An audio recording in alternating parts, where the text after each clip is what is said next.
Aujourd'hui, chacun a un revenu, plus ou moins. Sinon, il ne pourrait même pas survivre. Mais sous quelles conditions? Comment chacun obtient-il son revenu? 4 Allemands sur 10 travaillent. Ce travail leur procure un revenu suffisant pour vivre. Presque 3 sur 10, en majorité les enfants et les jeunes, ont un revenu par leur famille.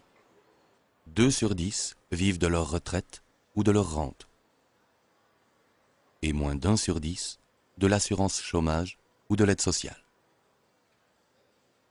Tous les revenus sont le résultat de l'activité économique, mais 41% seulement sont le fruit d'un travail rémunéré. Tous les autres sont dits revenus de transfert, des revenus qui ne sont pas directement liés au travail. Alors pourquoi l'idée d'un revenu de base nous semble-t-elle si étrange? Ce qui semble étrange, c'est que le revenu de base est inconditionnel. Mais aujourd'hui, les conditions d'accès aux revenus sont-elles encore adaptées à notre temps?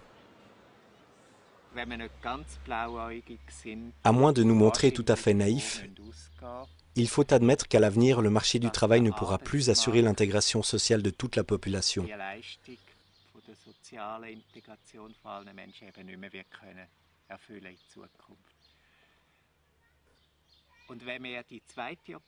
Cependant, en refusant l'alternative du revenu de base, nous sommes obligés de parier sur la croissance économique à n'importe quel prix.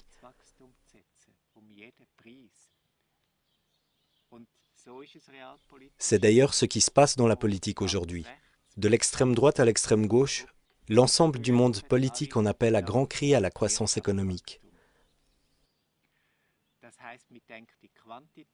Ainsi, nous persistons dans une approche quantitative des problèmes et nous perdons toute chance de développer de nouveaux modèles d'organisation sociale d'une qualité supérieure. En 1995, le futurologue Jeremy Rifkin prophétisait déjà les conséquences de la fin du plein emploi.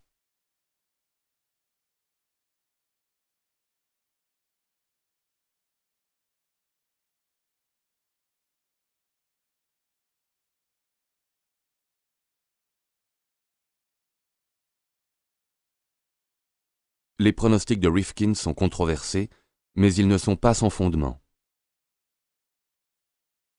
En 1982, la production d'acier aux USA se chiffrait à 75 millions de tonnes et occupait 300 000 travailleurs.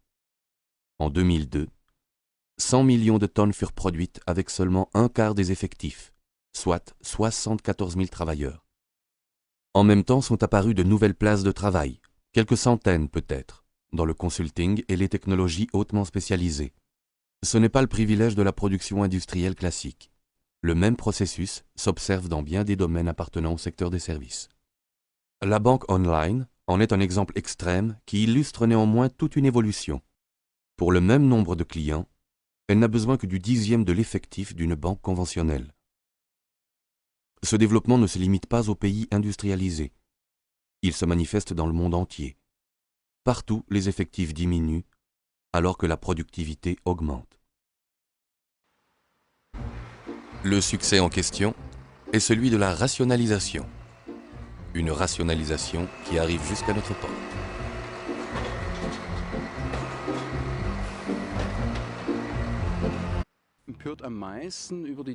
Ce qui me révolte le plus, c'est le fait qu'au fond, personne ne se demande plus à quoi l'économie est censée servir.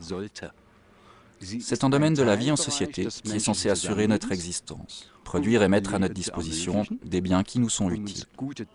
Mais cette façon de voir a complètement disparu. Aujourd'hui, l'économie fonctionne en circuit fermé. Elle poursuit d'autres objectifs qui n'ont pratiquement plus rien à voir avec la vie humaine, qui peuvent même détruire la vie humaine. Pour l'année 2001, les prestations payées en Allemagne.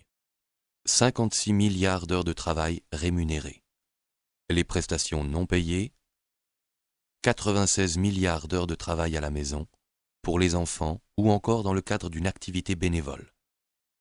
Un revenu de base n'empêcherait pas du tout la rémunération du travail. La question qui risque de se poser, c'est plutôt de savoir, dans les entreprises, comment diriger des collaborateurs qui ne se laissent plus discipliner aussi facilement par le besoin d'argent. Idem en politique.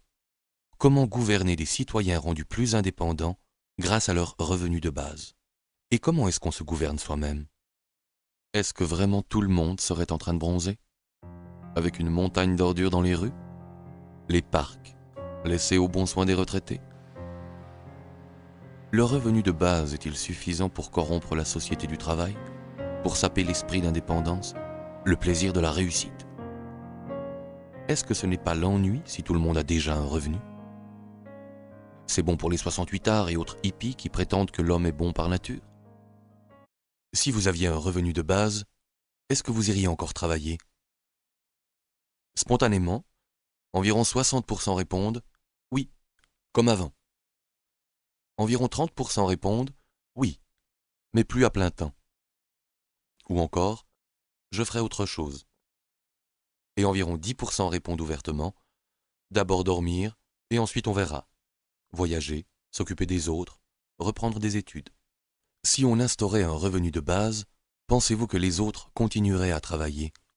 Environ 80% répondent « non,